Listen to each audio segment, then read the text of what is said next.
Glamorgan's last pair of Michael Hogan and David Lloyd blocked out the last 32 minutes of their LV County Championship match with Kent in Canterbury to earn an unlikely draw. Set 404 runs to win, Glamorgan began the last day on 32 for 1 but lost James Kettleborough in the morning's 7th over as he was plumb in front to Darren Stevens. A home win seemed likely when Will Bragg, a first innings centurion, was soon LBW for a duck this time with his side on 50 for 3. The man Kent might have expected to get early, the night watchman Dean Koska, in fact showed lots of resistance. Now age 37 and with only one first-class 50 to his name in 327 innings, and that made a full decade ago, he was to be a thorn in Kent's side for nearly 4 hours. These rare moments of aggression from him. Colin Ingram was naturally more positive, this shot off James Treadwell, heading for 6. Ingram also struck 7 other boundaries in a 50, which used up 77 deliveries. It was a knot which was at least giving his side a fighting chance of survival. He and Koska had seen their team through to lunch after those early losses, which had left the home team 65 overs to find the remaining 7 wickets. They had one of them, the ball after Ingram had raised his bat. Ivan Thomas finding the edge, Treadwell with a smart catch. But Koska stayed firm, and this was the moment he reached his half-century off his 138th delivery.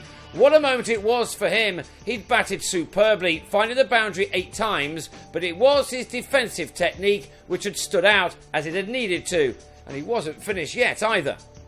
Chris Cook left him after driving Callum Haggett to Sam Northeast, who held on after a juggle at mid-off, the batsman out for 11 at 158 for 5. And that became 173 for 6 when Koska's long vigil ended with an LBW to Haggett. Koska had batted for 54 overs, facing 183 balls for his career best 69. With him now out of the way, Kent were closing in on their first win of the season, but Mark Wallace was put down behind. Graham Wagg decided to counter-attack. He, like Koska before him, was to play an important role. The 2 innings combined going a long way to saving this match.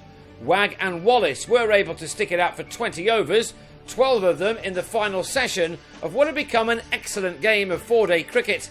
It was a day filled with them across the country. Coles was given the second new ball and found some swing to trap Wallace in front for 29, and the chances of winning were back on for the home team. Even more so when Craig Macheda, whose brilliant 100 against Surrey had saved that match, this time he was bowled by Haggett for a single, shouldering arms. Glamorgan will have been thankful in the end that they had someone with the batting skills of Lloyd coming in as low as number 10, because of Andy Carter's return to Trent Bridge and because of Koska's promotion up the order. For the second time in the match, the youngster was to play a vital role, although he did have some moments of fortune. There were 17 overs of the match remaining when Wagg got to his 50 off 65 balls. He'd scored most of his runs without actually running.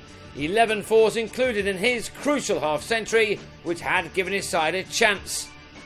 But that seemed to have gone when Haggett, whose 4 for 61 was the best return of his career, produced an almost unplayable in-swinging Yorker to get shot of Wagg for 51.